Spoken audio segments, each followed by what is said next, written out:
ഇവിടെ L D എഫിൻ്റെ candidate വന്നു. എൽ ഡി എഫിൻ്റെ കാൻഡിഡേറ്റ് വന്നപ്പം നമുക്ക് ഒബ്ജക്ഷൻ ഇല്ല, ബി ജെ പിക്ക് ഒബ്ജക്ഷൻ ഇല്ല, എൽ ഡി എഫിന് സ്വാഭാവികമായിട്ട് ഒബ്ജക്ഷൻ ഇല്ല. ഞാൻ വന്നപ്പോൾ ബി ജെ പിയുടെയും എൽ ഡി എഫിൻ്റെയും പ്രവർത്തകർ സംയുക്തമായി അതിനെ പ്രതിരോധിക്കുകയാണ്. കാൻഡിഡേറ്റ് നിൽക്കാൻ കഴിയില്ല എന്നാണ് പറയുന്നത്. നിങ്ങൾ രാവിലെ തൊട്ട് ഇവരുടെ ഈ കള്ളത്തരങ്ങളെല്ലാം ജനങ്ങളുടെ മുന്നിൽ നിങ്ങൾ കൃത്യമായിട്ട് അവതരിപ്പിക്കണം. നിങ്ങൾ രാവിലെ തൊട്ട് കാൻഡിഡേറ്റുകളുടെ പിന്നിലുണ്ടല്ലോ, എല്ലാ കാൻഡിഡേറ്റുകളും പോളിംഗ് ബൂത്തുകളിൽ പോകുന്ന നിങ്ങൾ കാണുന്നതല്ലേ. അപ്പോൾ യു ഡി എഫിൻ്റെ കാൻഡിഡേറ്റ്, അതും യു ഡി എഫിൻ്റെ ഒരു ബെൽറ്റിൽ അവിടെ വന്നാണ് പ്രശ്നം. അവിടുത്തെ വോട്ടർമാരെ പിരിച്ചുവിടാൻ വേണ്ടിയിട്ടുള്ള ശ്രമമാണ് ഇവർ നടത്തിയത്. പക്ഷേ വോട്ടർമാർ പ്രബുദ്ധരായതുകൊണ്ടും അവരിവരുടെ ഇത്തരം വിരട്ടൽ കണ്ടിട്ടൊന്നും പേടിക്കാൻ നിൽക്കാത്തതുകൊണ്ടും അവരെന്ത് ചെയ്തു, അവിടെ ധൈര്യസമയം നിന്ന് വോട്ട് ചെയ്യാനായിട്ട് തീരുമാനിച്ചു. ആകെ ഇവിടെ ഒരു വലിയ ക്യൂ അനുഭവപ്പെട്ടു. ഒരു വലിയ ക്യൂ അനുഭവപ്പെട്ടപ്പോൾ ആ ക്യൂ ഒഴിവാക്കണം. അതിനു വേണ്ടിയിട്ട്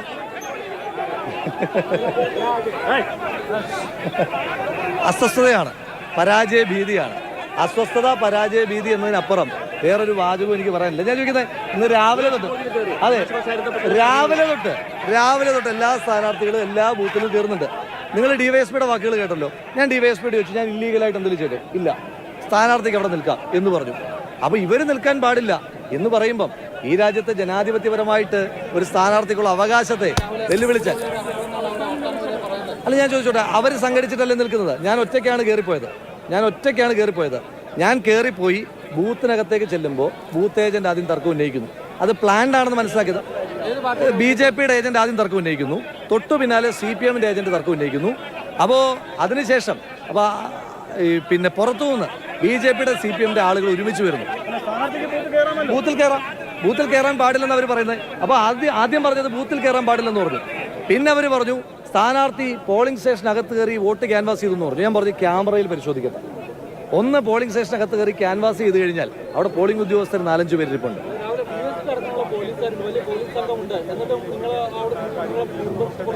ഇല്ലില്ല, അവർ പറഞ്ഞൊരു കോമൺ കണ്ടീഷൻ ഉണ്ട്. എല്ലാ ആളുകളും, സ്ഥാനാർത്ഥി ഒഴികെ ബാക്കി മുഴുവൻ ആളുകളും ഇറങ്ങണമെന്ന് പറഞ്ഞു.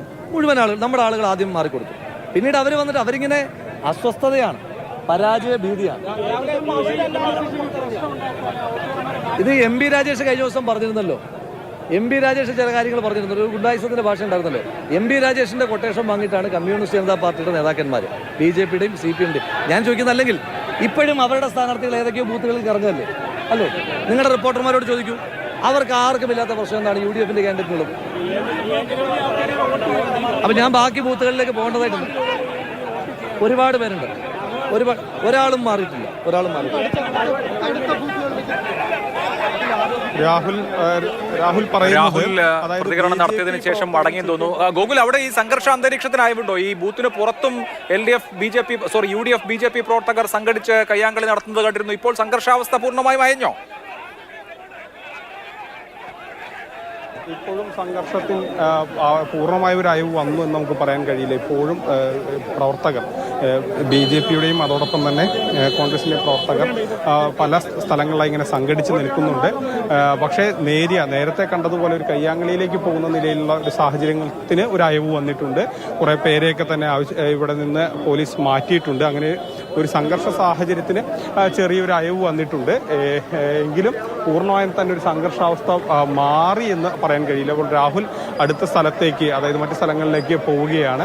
ഇവിടെ തടിച്ചുകൂടിയ പ്രവർത്തകരെ ഇപ്പോൾ പോലീസ് മാറ്റുകയാണ്, ഓരോ സ്ഥലത്തേക്കായി മാറ്റുകയാണ്. അതിൻ്റെ ദൃശ്യങ്ങളാണ് നമ്മൾ കാണുന്നത്. ഏതായാലും ഇപ്പോഴും ഒരു പൂർണ്ണമായും സംഘർഷാവസ്ഥ മാറി എന്ന് നമുക്ക് പറയാൻ കഴിയാത്ത ഒരു സാഹചര്യം തന്നെയാണുള്ളത്.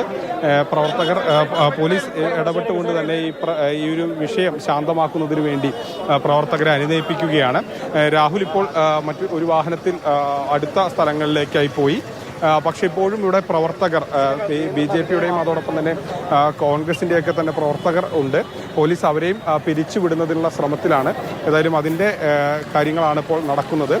CPM പ്രവർത്തകരും അതോടൊപ്പം തന്നെ BJP പ്രവർത്തകരും സംയുക്തമായാണ് തന്നെ തടഞ്ഞത്, അല്ലെങ്കിൽ തനിക്കെതിരെ നീങ്ങിയതെന്നുള്ള ആരോപണമാണ് രാഹുൽ ഏതായാലും ഉന്നയിക്കുന്നത്.